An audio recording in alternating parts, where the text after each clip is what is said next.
नमस्कार, आप देख रहे हैं बिस्तक। मैं हूं रजत देवगन। आज जब बाजार शुरू होने वाला था तो जबरदस्त संकेत थे। एसजीएक्स निफ्टी बता रहा था कि लगभग 80 से 90 पॉइंट्स की तेजी आज निफ्टी पे देखने को मिल सकती है। एशियाई बाजारों का मूड माहौल ठीक था और हुआ भी वही। कल तकनीकी एक ब्रेकआउट आया था, आज फॉलो बाइंग के चांसेस ज्यादा थे, लेकिन बैक ऑफ द माइंड क्या था कि आज है वीकली एक्सपायरी, ऊपर जाके फंसेंगे जरूर, और बिल्कुल वही हुआ।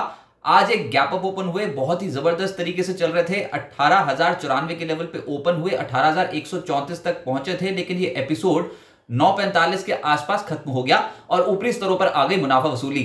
दिन का लो लग गया 18,000 का, 18,000 के लेवल को बचा गए। क्लोजिंग है 18,035 के लेवल की, मात्र 20 पॉइंट्स क्लोज टू क्लोज आपको बढ़ते हुए नजर आएंगे। दिन के दौरान तो 100 पॉइंट्स ऊपर था निफ्टी, उससे भी ज्यादा। निफ्टी बैंक ऊपरी स्तरों पर टिका नहीं, ऊपरी स्तरों पर मुनाफा वसूली हो गई और 99 पॉइंट्स की गिरावट के साथ हुआ है बंद। लेकिन जो मैक्सिमम डैमेज था वो दोपहर बाद बाजार पे ज्यादा देखने को मिला, because of weekly expiry. Positions थोड़ी हल्की होती हुई नजर आई आज के सत्र में। सेंसेक्स 44 अंकों की बढ़त के साथ हुआ है बंद। एडवांस डिक्लाइंस 25 शेयर्स निफ्टी के हरियाली दिखा रहे थे, 24 शेयर्स लाल निशान में बंद हुए और एक बिना बदलाव के बंद हुआ है। लेकिन जो चढ़ रहे थे उसमें था ओएनजीसी। इनफैक्ट विंडफॉल टैक्स जो है वो फिर से घटाया गया है सरकार की ओर से, और उसका इंपैक्ट आज ओएनजीसी ऑयल जैसे स्टॉक्स पे पड़ता हुआ नजर आया। लगभग 5.5% उछला है ओएनजीसी। इसके अलावा टेक महिंद्रा 5% ज्यादा चढ़ा है। Apollo hospital, Divi's labs, Nestle जैसे स्टॉक्स आज के सत्र में एक्शन में हैं। और अपोलो हॉस्पिटल्स लगातार 2 ट्रेडिंग सेशन से ये अट्रैक्टिव बेट साबित हुआ है, आज भी 3.25% के आसपास उछला। निफ्टी लूजर्स पे बीपीसीएल 1.5% कमजोर हुआ, बजाज फाइनेंस 1% नीचे बंद हुआ है। MNM, Eicher motors, HDFC life जैसे स्टॉक्स आज के सत्र में हल्के होते हुए नजर आए। लेकिन वायदा कारोबार पे जहां पर बड़े सौदे होते हैं, तो जहां पर फॉलो बाइंग हुई वो है पीआई इंडस्ट्रीज। कमाल करा है स्टॉक ने, आज के सत्र में 8% की चढ़ाई थी और पिछले कुछ दिनों में बहुत अट्रैक्टिव प्ले हुआ है। दूसरा था डिफेंस, जिसमें एचएएल वायदा कारोबार पे बहुत तेज था, 7% के आसपास की तेजी पकड़े हुए था। ओएनजीसी, टेक महिंद्रा और नवीन फ्लोरिंग जैसे स्टॉक्स आज के सत्र में आउटशाइन कर गए। इसमें बार बार टेक महिंद्रा का आपको नाम नजर आ रहा है। निफ्टी पे लगातार 2 ट्रेडिंग सेशन में इसने पकड़ मजबूत की है और आज भी 5.5% के रिटर्न डिलीवर कर रहा था। एफएनओ लूजर्स में इंडिगो, ब्लॉक डील एक इंपैक्ट झेल रहा था। ये स्टॉक लगभग 4% के आसपास, 4.25% के आसपास हल्का हुआ है। वोडा आइडिया 3% लुढ़का है। ICICI prudential, ICICI pru life और रैमको सीमेंट और साथ साथ बाटा, ये कुछ ऐसे स्टॉक्स थे जो आज हल्के होते हुए नजर आए। वायदा कारोबार पे नेगेटिव ट्रेड इन स्टॉक्स पे देखने को मिले। अदानी ग्रुप के स्टॉक्स पे बड़ी खबरें हैं और उनका इंपैक्ट आज लगभग तय था कि पड़ता हुआ नजर आएगा। शुरुआती सत्र में तो कमाल हो रहा था। अदानी ग्रुप के स्टॉक्स, जो कैश मार्केट के स्टॉक्स थे, उनके सर्किट खुल गए और वो तेजी में थे। तो आज तो ऐसा लगा था कि अदानी ग्रुप डोमिनेट करेगा मार्केट को, और हुआ भी। शुरुआती सत्र तो कमाल का जा रहा था, लेकिन फिर प्रॉफिट बुकिंग हो गई। लेकिन जो खबरें थी वो है आपकी स्क्रीन पे। सबसे पहले तो इंडिपेंडेंट ऑडिटर की नियुक्ति की बात हुई थी, उससे इनकार कर दिया मैनेजमेंट ने कि ग्रांट थॉर्टन को अभी इंडिपेंडेंट ऑडिटर नियुक्त नहीं किया गया है, ये फिलहाल अफवाहें हैं, और इस पर कुछ भी कहने से इनकार कर दिया। दूसरी एमएससीआई की तरफ से खबर थी कि एमएससीआई में वेटेजेस चेंजेस की बात हुई थी कि 4 स्टॉक्स हैं जिनकी वेटेजेस चेंज होनी थी इस हफ्ते, इसी महीने 28 फरवरी को, 1 मार्च से इंप्लीमेंट होनी थी। उसमें से 2 स्टॉक्स की वेटेज इस महीने एडजस्ट नहीं होगी, जो कि है अदानी टोटल, अदानी ट्रांसमिशन। ये फैसला मई तक के लिए टाल दिया गया है। अब दोनों कंपनियों की, यानी कि अदानी टोटल, अदानी ट्रांसमिशन की जो वेटेज है उसको मई में एमएससीआई रिव्यू करेगा। आईटीएटी यानी कि इनकम टैक्स एपेलेट ट्रिब्यूनल ने अदानी विल्मर को राहत दी और 18 जो इनके खिलाफ इनकम टैक्स विभाग ने अपील की थी उनको खारिज कर दिया।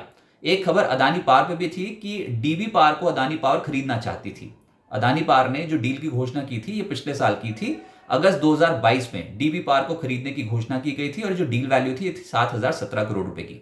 लेकिन अब पहले तो ये टाली गई 31 अक्टूबर पे, उसके बाद 1 महीना और टाली गई। लेकिन टलते टलते अब मुद्दा ये है कि अब अदानी पावर ने बोला है कि डील की जो तारीख है वो एक्सपायर हो चुकी है, तो डीबी पावर को नहीं खरीद रहे हैं।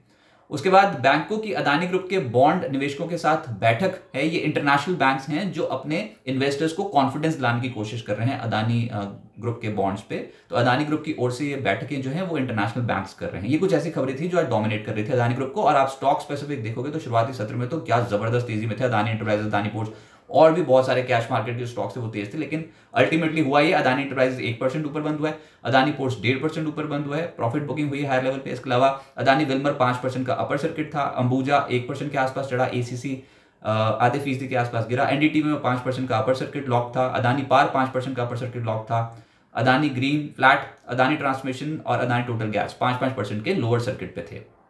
जो सेक्टर्स आज फोकस में थे उसमें पहला था डिफेंस। आज डिफेंस सेक्टर में जबरदस्त तरीके से खरीदारी हुई है, क्योंकि बहुत सारी कंपनीज ने एमओयू साइन करने की, अलग अलग कंपनियों के साथ एमओयू साइन करने की घोषणा कर दी।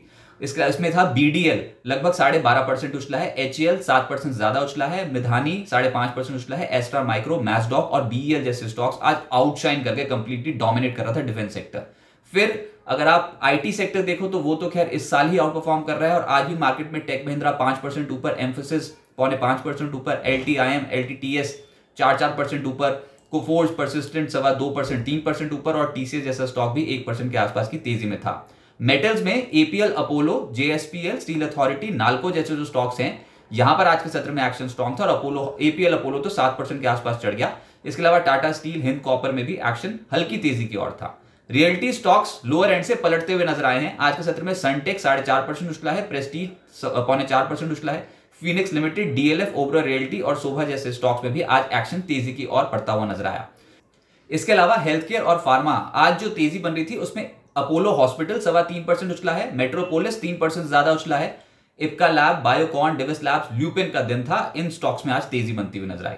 मिड कैप गेनर्स की सूची है लंबी, जिसमें स्पाइस जेट ऐसी उड़ान भरी, आज 11.5% चढ़ गया स्टॉक, लेकिन बहुत पिट चुका है। निचले स्तरों से एक रिबाउंड देखने को मिला। शिल्पा मेडिकेयर 10% ज्यादा चढ़ा है, Tanla platform 9% उछला, फिलेटिक्स, solar industries, Mastek 6.5% से 7.5% उछले हैं, नवा, हुडको, स्पार्क 5.25% से 6% चढ़ गए, EKC, craftsman automation, Supriya life जैसे स्टॉक्स में आज के सत्र में एक्शन बनता हुआ नजर आया।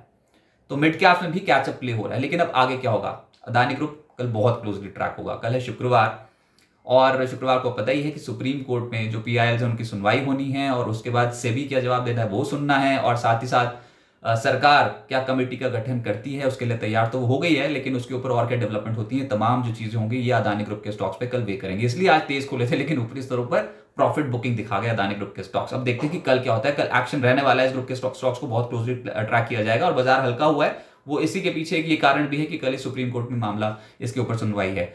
आज वीकली एक्सपायरी थी तो इसलिए हायर साइड पे 18,100 के कॉल राइटर्स हावी हो गए मार्केट में, लेकिन 18,000 के स्तर को भी बचा गए, ये भी इंपॉर्टेंट था। तो अभी ऐसा लग रहा है कि निचले स्तरों पे जाएंगे तो फिर से एक बाय की मार्केट बनती हुई नजर आएगी, यानी कि बाय एंड डिप्स। जब तक हम 17,950 और 17,972 17,950 को होल्ड करते हैं तो this is a buy and dip market. इसके नीचे क्लोज कर गए तो फिर बुल्स का कॉन्फिडेंस शेकआउट होगा, लेकिन जब तक ऐसा नहीं होता तब तक जितनी मंदी करने वाले घबराहट में उतनी तेजी करने वाले घबराहट में, तो बुल्स और बीयर्स के बीच में तगड़ी टक्कर है। 18,100 के ऊपर अगर निकल गया और उसके ऊपर क्लोज कर दिया ना तो उसके बाद तो फिर जो कॉल राइटर्स में हड़कंप मचेगा और कॉल राइटर्स अपनी पोजीशंस काटेंगे, वहां से और तेज हो जाएंगे। लेकिन अगर 17,950 के नीचे फिसले और क्लोज कर गए तो जितनी रही से कसर है वो बियर्स तोड़ देंगे और इतनी बुरी तरीके से फिर हो सकता है कि प्रॉफिट बुकिंग हो जाए। तो इस समय ऐसे जोन में है तो इनडिसीजन वाली मार्केट, लेकिन इस समय अगर आप पलड़ा देखो तो वो बुल्स का ज्यादा भारी लगता है। निचले स्तरों से खरीदारी के चांसेस ज्यादा हैं। टिल द पॉइंट 17,950 को नहीं तोड़ते। इसके अलावा निफ्टी का जो अगला पड़ाव है वो 18,150 18,250 की रेंज का ही है। आज अटेम्प्ट तो हो गए थे 18,134 तक पहुंचते हुए नजर आए, लेकिन अभी भी बाय एंड डिप्स की मार्केट बन सकती है। IT शेयर्स ऑलरेडी बहुत अट्रैक्टिव हो गए हैं, निचले स्तरों से जबरदस्त खरीदारी हुई है, लेकिन अब नेक्स्ट लीडर कौन आएगा निफ्टी में, निफ्टी को यहां से चढ़ाने के लिए? क्योंकि ऐसा नहीं हो सकता कि IT एकदम से ओवर एक्सटेंडेड मूव दे जाए, कोई नए लीडर की तलाश होगी। और दूसरा ये है कि निफ्टी ने तो बजट दिन का हाई निकाल दिया, निफ्टी बैंक नहीं निकाल पाया। आज भी निफ्टी बैंक ने अपने बजट डे का हाई नहीं निकाला है, तो बैंकिंग का पार्टिसिपेशन नहीं है। देखते हैं लीडरशिप कहां से आती है और इंटरनेशनल डेवलपमेंट तो ट्रैक होंगी, लेकिन सबसे ज्यादा ट्रैक होगा अदानी ग्रुप के स्टॉक्स कल के सत्र में, क्योंकि सुप्रीम कोर्ट का फैसला बहुत इंपॉर्टेंट रहेगा।